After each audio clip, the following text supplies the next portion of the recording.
one of the key features too, the most important law within this reality, natural law, is this concept of morality. Many people going through a spiritual awakening, and even people who are not going through one, have no clue what morality is. So today I'm going to be explaining exactly what morality is from mysticism. Morality is at the very core of this reality. It is the guiding principles of this dimension, and its most ancient name is known as Sunyata Dharma. So what morality is when it comes to mysticism, all mystical traditions, has to do with what is best depicted in the tarot. In the tarot, what we know as the Justice card and as the World card. These two major arcana represent the masculine and the feminine principles of morality. They both mean the same thing, but in a different expression. And what this morality is expressing to us in every different mystical tradition, and in the tarot, and in the Hermetic arts, is that for one to be moral, they have to know that there is an effect for their cause, for their actions. And not just that to guide whether or not an action is in alignment with natural law, is to know if that action is moral. And how we know if an action is moral is if it does no harm to another being. It does no violation to another being. Now, when I say this, the first thing that comes to most people's minds is the gray zone. It doesn't come to the very blatant and obvious ways that we can violate another person, whether it's their physical property or their territorial property. We think of the gray zone of what violation of another being or harming another being is. And that's all well and fine, because the gray zone is one where there's just going to be karma, which is the ignorance of our actions, the learning phase, where we always ask for grace, and we're always, at least people who are spiritual awakening, are always trying to become more conscious, trying to make better actions, and learning from their cause and effect chain reactions. So that gray zone of violating another or harming another being, and how we can look at that through mysticism, is just as forgivable as a person's own soul path or their journey.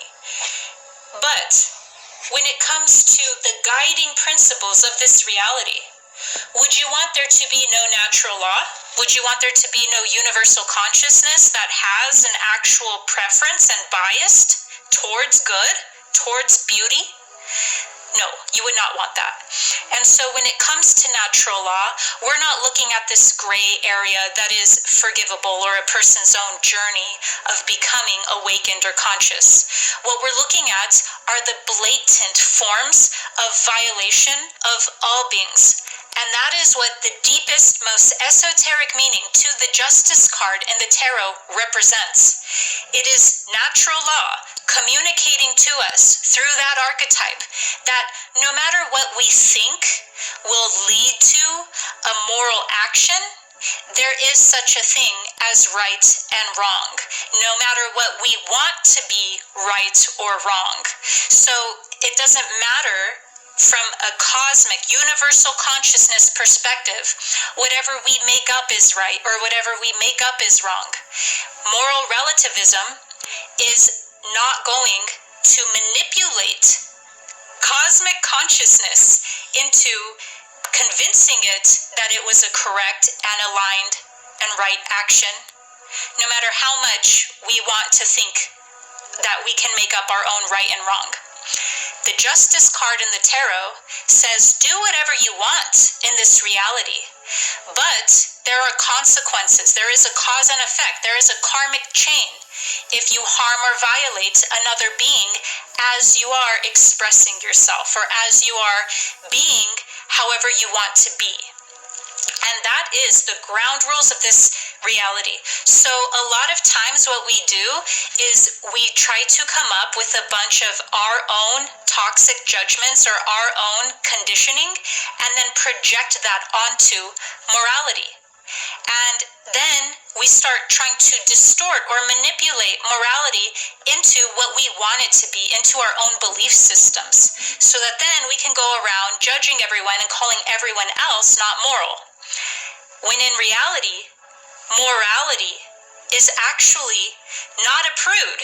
Morality is saying, hey, do whatever you want as long as you're not violating another being, as long as you're not harming another being, as long as you're not committing what's known in Hermeticism as theft. So morality is the core feature of natural law.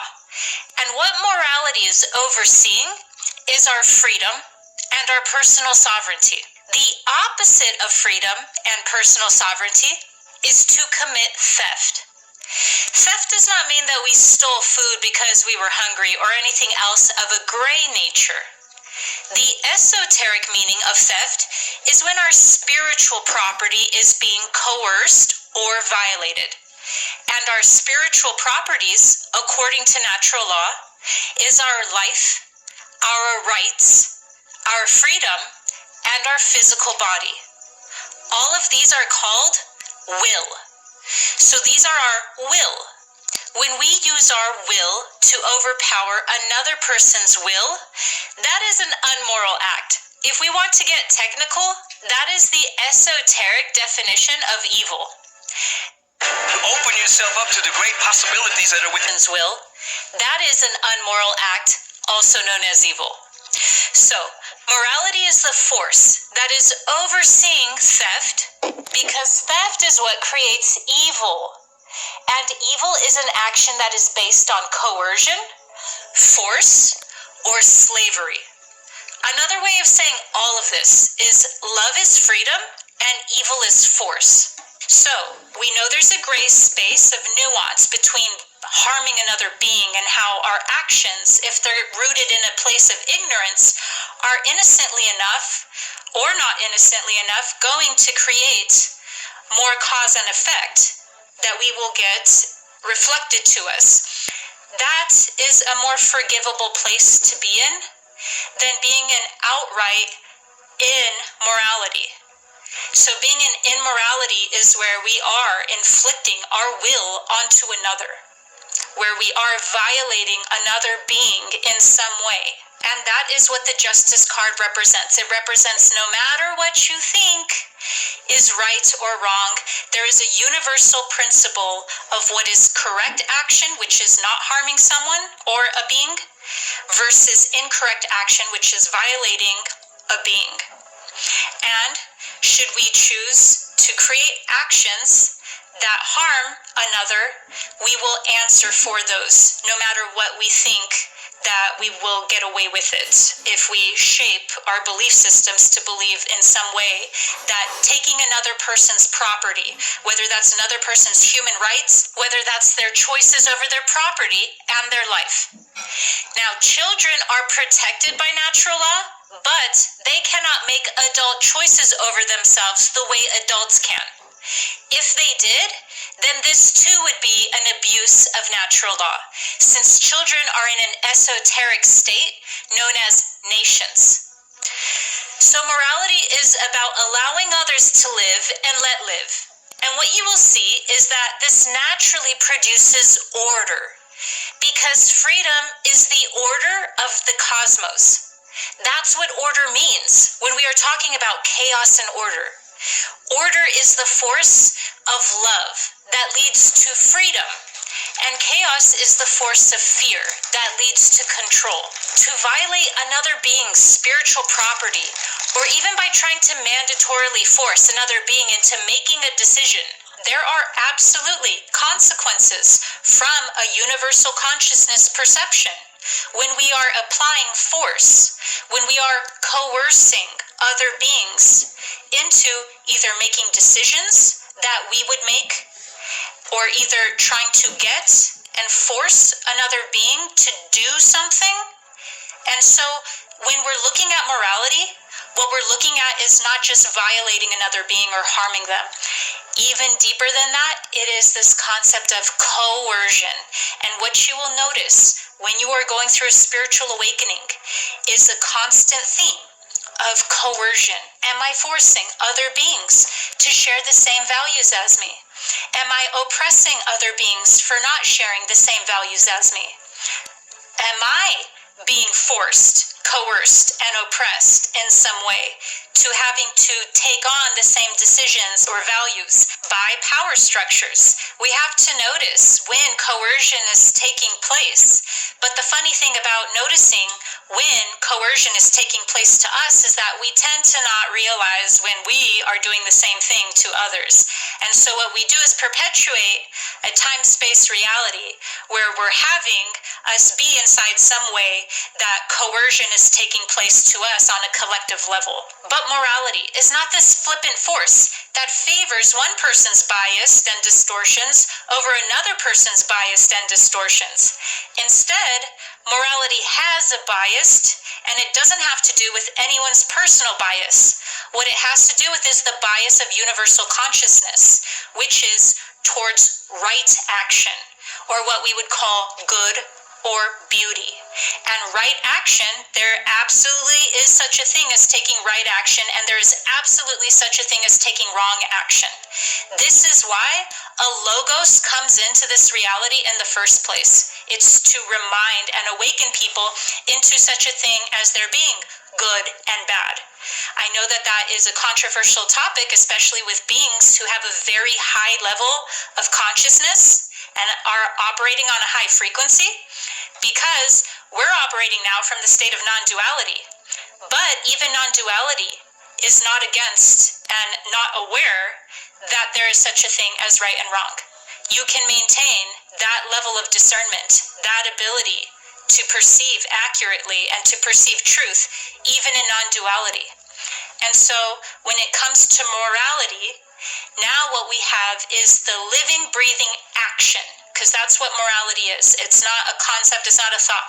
It is actions that are either demonstrating right action, which is not harming another being, and it is actions that are guiding whether or not a being we are violating or we are harming. So when it comes to morality, it's something that has to do with very real, bare bones, acoustic thing. It's not a metaphysical concept, even though it's originated in mysticism and is a part of the most ancient knowledge within this universe, Sunyata Dharma. Morality is, are you taking correct and right actions, or are you taking wrong actions? And if so, there are abilities to tell by the effects, by the reflections that we're receiving. So, now let's get to the world card. This is the feminine principle of morality. And in the feminine principle of morality, what the esoteric, deepest meaning of the world card means is do as you will. Do as thou wilt. What it's saying in this card, even within her lack of clothing, she's straight up naked. Okay, so when we think of morality, we think of something really stiff and prude. That's a projection, that's a judgment on morality. What the world card is demonstrating is literally she's holding a baton and a banner around her, running around naked, saying, do as thou wilt. Do as thou wilt. Do whatever you want. She is not a prude. But don't harm anyone. So when it comes to morality, what we have to understand is that it is a very liberating concept. It is rooted in love. If you think of morality being do whatever you want but don't harm anyone, don't perform coercion, don't perform force, it's actually unconditional love. It's allowing you to express your consciousness in a time-space reality and experience that level of unconditional love. But what is a part of unconditional love is that it's not just for one being. It's for all. So if a time-space reality wants to have guiding principles for how to engage within that reality, how to correctly interact with that reality, it can't just give unconditional love for one being's actions if those unconditional love is producing actions that are harming and violating another being. So, what the world card represents is unconditional love. Do as you wilt. However, if your will to do is inflicting pain on another, violating another, forcing another, well then now the justice card has to appear. Now there's consequences for that. So these are the masculine and feminine principles of morality. And however we choose to intake this esoteric meaning of it depends on our ability to be unbiased, our ability to remove all of our filters, judgments, and conditionings, where we want morality to be whatever we want morality to be. And instead, look at morality as the unconditional love of showing us that there is always universal justice to be performed when a being is violating us or we are violating a being, and yet the knowing from a universal consciousness perspective, a cosmic consciousness perspective, that we are source incarnated, and therefore all beings are sovereign, all beings are free, and all beings have rights. So, even if we forget that, universal consciousness doesn't, and it would never dare interfere with the being's choice to do as thou wilt. I hope this has made you more moral. Make sure to subscribe to my channel for higher dimensional guidance through spiritual awakening. See you next time.